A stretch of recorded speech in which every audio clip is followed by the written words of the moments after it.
સંમતિ નથી અને અમારા લોકોને વિસ્થાપિત કરો છે, એમાં અમારો વિરોધ છે.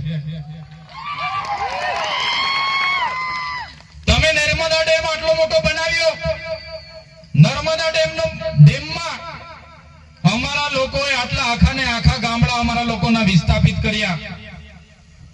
દેશના વિકાસમાં અમારા લોકોને આટલું બધું યોગદાન આપ્યું. સ્ટેચ્યુ ઓફ યુનિટી બની એમાં આટલું મોટું યોગદાન આપ્યું, પણ આજ દિન સુધી નર્મદાના વિસ્થાપિતના પ્રશ્નોનું નિરાકરણ નથી આવ્યું. એટલા માટે અમારો વાંધો છે.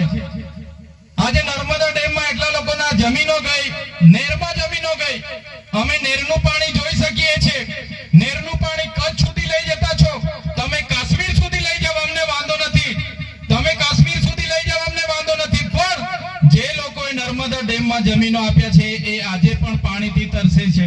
એમને કેમ પાણી નથી આપવામાં આવતું? એના માટે આજે આ જનસંમતિ છે, એના માટે આપણે ભેગા થવું પડશે. સરકારોને પણ કહેવા માંગીએ છીએ, આ નર્મદા ડેમમાં અમારા લોકોનું યોગદાન છે. જો અમારા લોકોને નર્મદાનું પાણી આવનારા દિવસોમાં નહીં મળશે તો આ જાહેર મંચ પરથી કહેવા માંગીએ છીએ, જો અમારા લોકોને નર્મદા ડેમનું સિંચાઈનું પાણી નહીં આપવામાં આવશે, આવનારા દિવસોમાં નર્મદા કેનાલ પણ અમે બંધ કરાવી દઈશું. દુનિયાની સૌથી મોટી પ્રતિમા અહીંયા તમે મૂકી દીધી છે. અમે સન્માન કરીએ છીએ, પર્યટકો આવે, પ્રવાસીઓ આવે, બે પૈસા વાપરે, પણ અમારા લોકોને કેમ રોજગારી આપવામાં નથી આવતી? અમારા રિક્ષાવાળાઓને કેમ રિક્ષા ફેરવવા દેવામાં નથી આવતી? અમારા મા બહેનીઓ નાની લારી ગલ્લા મૂકે છે, એમને કેમ તમે ઉઠાડી દો છો? દુનિયાની સૌથી ઊંચી પ્રતિમા અને નર્મદા ડેમના નામે આખા દેશમાં મત માંગવામાં આવે છે, સરકારો બનાવવામાં આવે છે, પણ આ કેવડિયામાં આપણા બાળકો માટે સ્કૂલ બનાવવા માટે 2 વર્ષથી અમે આંદોલન કરીએ છીએ, પણ સરકારને સ્કૂલ બનાવવામાં જરાય રસ નથી. આજે સ્ટેચ્યુ ઓફ યુનિટી થી 10 કિલોમીટરનું ગામ, આજે ચાપડ ગામમાં આપણી એક બેનને પ્રસૂતિની પીડા થાય છે, ત્યાં 108 પણ પહોંચતી નથી રસ્તો ન હોવાના કારણે. એ બેનને જોલીમાં લઈ જઈને ગામના યુવાનો દવાખાને પહોંચાડવાની કોશિશ કરે છે. એ બેન રસ્તે બાળકને જન્મ આપી દે છે. આ 20 દિવસ પહેલાની વાત કરું છું મેં. તમે વિચાર કરો, આપણી બેન, એની કેવી પ્રસૂતિની પીડા હશે. એને જોલીમાં લઈ જતા બાળકને રસ્તે જન્મ આપી દે છે. કેવી પીડાતી હશે. આ આદિવાસીઓની પરિસ્થિતિ છે. 2 મહિના પહેલા આ તુરખેડા ગામની બેન, સ્ટેચ્યુ ઓફ યુનિટી થી 15 કિલોમીટર તુરખેડા ગામ, એ બેનને પ્રસૂતિની પીડા ઉપડે છે. ગામના યુવાનો જોલીમાં રાખીને લઈ જાય છે, કેમ કે ત્યાં 108 નહોતી પહોંચતી, રસ્તો નહોતો. એ બેન રસ્તે જતા પ્રસૂતિની પીડાથી બાળકને જન્મ આપીને મરી જાય છે. આ આદિવાસીની પીડા છે. આ આદિવાસી આજે પણ આ હાલત છે આદિવાસીની. ત્યારે અમને દુઃખ થાય છે. આજે અમે તમારી વચ્ચે આવ્યા છે, કોઈ પાર્ટીના ધારાસભ્ય તરીકે નથી આવ્યા. આજે તમારી વચ્ચે આવ્યા છે તો આદિવાસી સમાજના ધારાસભ્ય તરીકે આવ્યા છે. કોઈ પણ પાર્ટી મને ટિકિટ આપી દેશે, પણ જો આદિવાસીનો જાતિનો દાખલો મારા ફોર્મ પર હું નહીં મૂકું, ત્યારે મારું ફોર્મ પાસ થવાનું નથી. કોઈ પાર્ટીની ટિકિટ વગર ફોર્મ પાસ થઈ જશે, અપક્ષ ચૂંટણી લડીશ, પણ જો જાતિનો દાખલો નહીં હશે તો હું આદિવાસીનો જાતિનો દાખલો જો ફોર્મમાં નહીં જોડું તો મારું ફોર્મ પાસ થવાનું નથી. એટલે હું આદિવાસી તરીકે તમારે ત્યાં આજે આવ્યો છું. અમારા આદિવાસીનો ઇતિહાસ ગૌરવશાળી છે. સિંધુ ખીણની સંસ્કૃતિનો ઇતિહાસ તમે વાંચી લેજો. હડપ્પા સભ્યતા સંસ્કૃતિનો ઇતિહાસ વાંચી લેજો.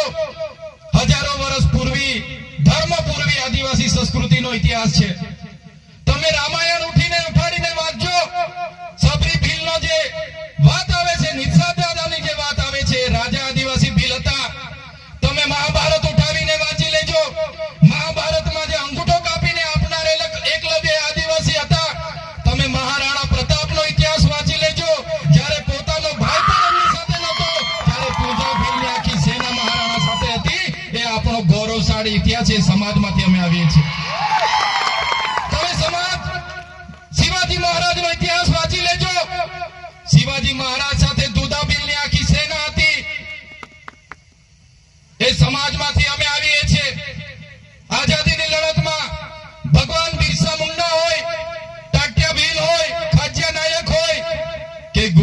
છોડીને ગીરી હોય. આઝાદીની લડતમાં પણ આદિવાસીઓ અમારા પૂર્વજો એટલું બધું યોગદાન આપ્યું છે.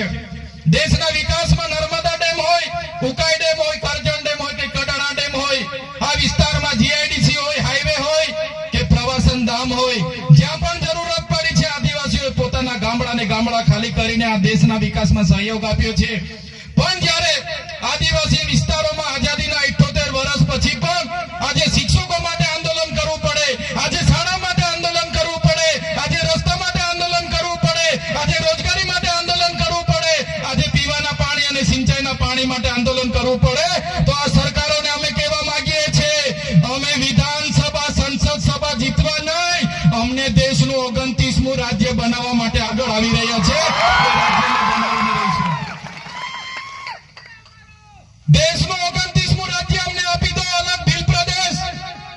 જે રીતે તેલુગુ લોકોને તેલંગાણા મળ્યું, તમિલ લોકોને તમિલનાડુ મળ્યું, મરાઠાઓને મહારાષ્ટ્ર મળ્યું, ગુજરાતીઓને ગુજરાત મળ્યું, જે રીતે પંજાબીઓને પંજાબ મળ્યું, નાગા લોકોને નાગાલેન્ડ મળ્યું, ઝારખંડીઓને ઝારખંડ મળ્યું, એ જ રીતે આદિવાસી ભીલોને અલગ ભીલ પ્રદેશ આપી દો, અમે અમારો વિકાસ કરી લઈશું.